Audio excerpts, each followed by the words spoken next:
Ասել եմ մեկ անգամ եզում կրկնեմ, որ Ծառուկյանը չի իշն այդ մակարդակին, ես իմ կլասը չեմ գցել, այսօր հիմնական հարցը, որ երկրի ղեկավարը ասելու բան չունի ժողովրդին, 8 տարի սուտ ասը, խապելա բոլորիս,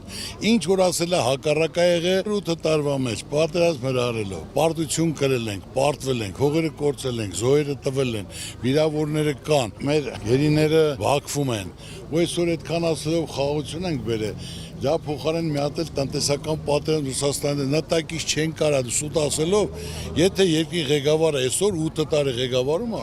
ժողովրդին պետք է ծրագիրն ասի, այսօր ինքը նյարդային վիճակում է, որտեղ Ծառուկյանը տեղին ասում է, խնդիրը, հարցը, դրա լուծումը ոնց պետք է լինի, դե թող ինքն էլ ասի, ես ասում եմ այսօր սաղ վարկի տակ են, որ պետք է քայլ կատարվի հենց առաջերտին, ներում շնորհի մարդիկ այդ ճայթից դուրս գան, առողջապահությունը եւ կրթությունը անվճար լինի, ասում եմ որ դա անհրաժեշտ է այսօր մեր երկրին։ Իսկ ինքը բռնեմ, փագեմ, խլեմ, ժողովուրդը արդեն հոգնել է, գնացեք շտապեք, ժողովուրդը փոփոխություն ասում։ Հիմա հնարավորություն է տրվում ժողովրդին ամսի 7-ին